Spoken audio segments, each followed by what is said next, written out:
behaviour, and we certainly do, then we'll be havering to you.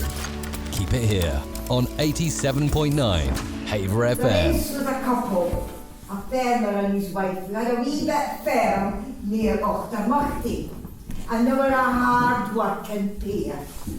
The wife, she looked after the house and the bairns and did the cooking, and she looked after the beasts, animals too. And the good man, the husband, he went out to the fields for dawn at dusk. But one day, he arrived back home, took it, so... Welcome to the next in our series of Haver FM Howe Community Radio podcasts. Once again, we've been out and about tracking our latest community event series, and this time from the lovely village of Giffordtown. Hearth and Howe is a series of story capturing events taking place across the autumn in a few of the villages our charity serves here in the Howe and across North East Fife. The series is part of the Year of Stories 2022 Community Stories programme, and with fund support from EventScotland, MuseumsGalleriesScotland and National Lottery Heritage Fund. Scotland's Year of Stories 2022 is a celebration of stories inspired by, written or created in Scotland. Stories are a vital part of Scotland's culture, and every community has a different tale. A host of events are being held across Scotland this year by community groups like us, museums, culture and heritage organisations and visitor attractions, showcasing our rich storytelling and literary heritage. We are delighted to be working with professional storyteller Sheila Kinnamoth. He should unyoke the oxen, because it's in the days before we working horses. She unyokes the oxen for the common plough and puts it all away. But the dead man's day must be gone quite soon. First of all, he goes out to feed the geese. To find a greedy hawk must take all the two rosebuds. Then he decides the first job is going to be chopping the butter. On Wednesday the 12th of October, we invited folks from the area to a Hearth and the Howe event and a blether over a lunchtime bowl of homemade soup and bread. After Sheila's introduction, it didn't take long for the local stories and recollections to start flowing. Between the wars, I guess. Douglas Turner was born in 1900. So between the wars, I've heard so much about it. This Douglas Turner, he wrote plays and performed them. Did you know him? Yes, I did, but I didn't know him well enough. Nobody not dead for nothing. No. He was a very clever man, like. He was, and I'm sorry I didn't, because, well, moving into district, I was new, I had young children. I didn't get into the sort of nitty-gritty of what had been the past. I could eat in time. I didn't. Opening the two-minute roast there. Yeah, and his delightful wife, but I just wasn't quick enough off the mark. So I knew people, but I didn't know all the bits that went just. He was a brilliant clerk, but he was always a very intelligent man. He was a bridge inspector. Right. But he not only he wrote plays, and one of them, Mary Queen of Scots. Yes, I was at that. You were at that. Yes, in Falkland. In Falkland, I think it was performed in the Usher Hall in Edinburgh, at some, not the Edinburgh Festival, but some kind of event for that.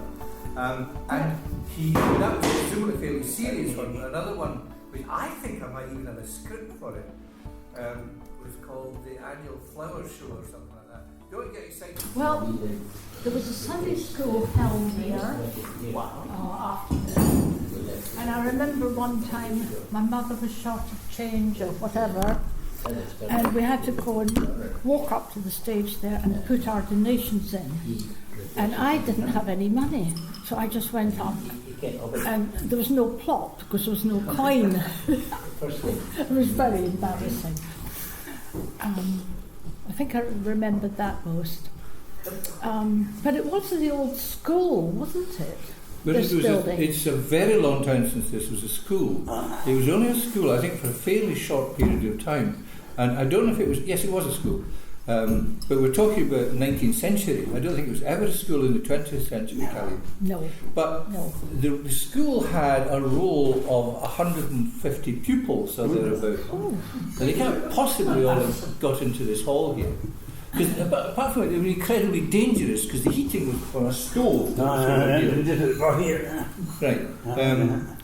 And, I mean, can you imagine? But to say 150 children in here, it's not as crazy as the fact that even in our time in the 70s, and I've got some of those sort of, record books in some of the village hall, they were planning to feed stovies and soup and things like that to 150 people. They were printing 150 tickets for events in this hall here. Now, the council doesn't allow us to have more than 60 people in here now. So you can imagine what it is. And that's quite, 60 people in here is just about standing room only. I can't remember what it was like. You must have come here. Oh, I'm telling you. You were brought up in Falkland, but you were. You must have come here, Ronnie. That's right. I was brought up with my granny. Yeah. And I was brought up to the Christmas party. When you were used to come to the dance here, and yesterday we didn't start the morning, and there's a boy come for spray. There's a stallion with a breech on him. He used to go right out and let the doors open. There's how many folk there, and they went out and come to the turnpike and come back. You speak to anybody of maybe a kind of generation ahead of us, Ronnie. They say, oh, Giffordtown or Giffordtown. Oh, mind the dances, we used to go there. The people came from all over to the dances here. Well, during the war, I just came from Bartley. The Black Watch were marching away to war, and they were in the byre at night. They were bivouac to get their feet and that sort of thing. And the Poles had a camp down in Ladybank. Talking of these things, there was Italian POWs here as well. There were Italian POWs. I didn't want me to one of them was Franco Zeffirelli. And Franco Zeffirelli, have any of you seen the film Tea with Mussolini? Because at the very end of the film, there's Franco Zeffirelli is a little boy, and he walks towards these Scottish soldiers, and he goes to them. Well, one of these Scottish soldiers was Jimmy Riddle.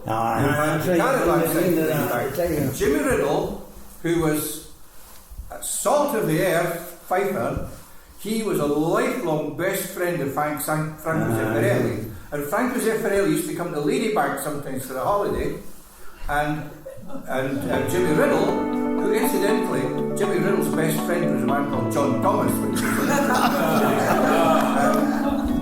Jimmy Riddle would go down to London to openings, and he had made Sophia Loren and all this sort of thing. And no disrespect the man, he was as fife as you get. He was not accustomed to moving in high society.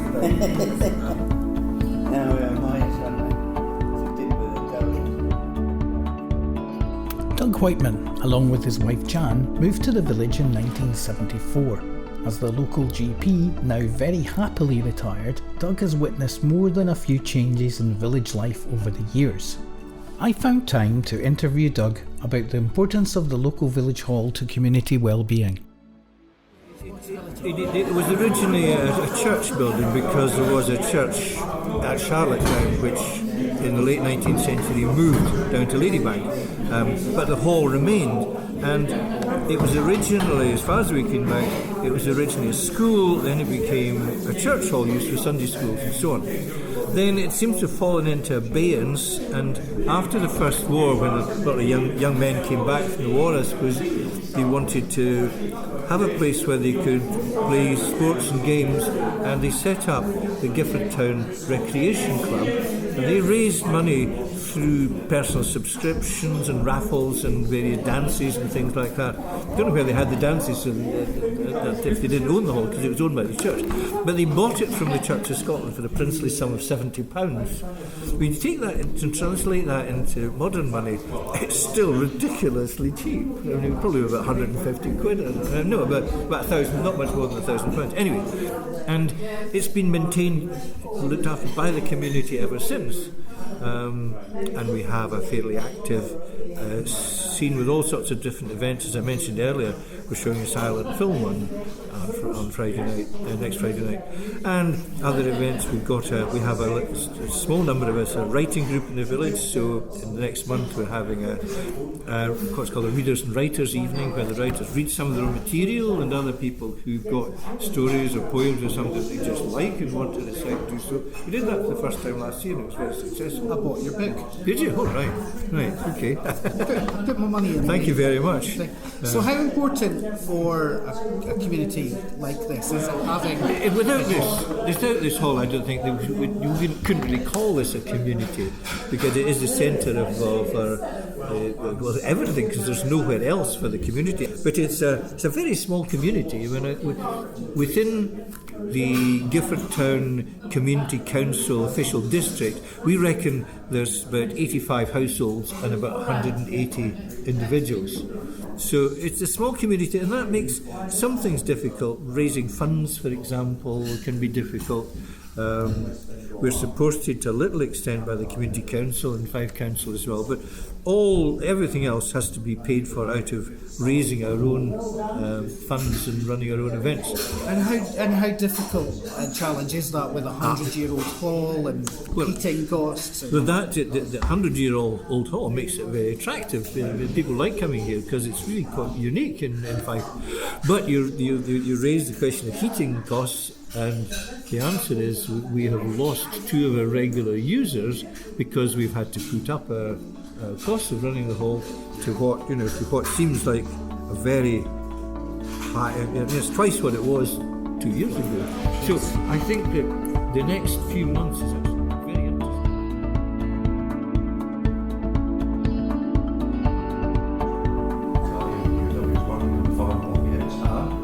I don't have their names here, but I do know their first names is in there. Well, the only Italian name around here that I can recollect was Pozzi, and a guy called Ecare Pozzi, who lived up Kettle Hill. Oh, and his son was Pozzi, who had a band, dance band.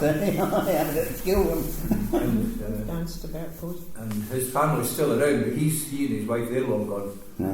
But he was a real Italian. He had curly black hair, the sideboards, stylish sort of guy. And then there's another one of the lassies, a widow's married in Italian. I don't know, I can't think of any other Italian. There are a lot of Polish names around here, which a lot of Poles stay on, because many of them were officers, so they were stylish. They would click their heels and kiss the ladies' hands and so on. So the girls from pretty lady bands were swept off their feet by these gentlemen. They tended to be relative wise. And so we leave the good folks of Giffordtown to enjoy their soup and bread. The Hearth and Howe series continues until the end of November, and information is available on our website, heidsandherts.com.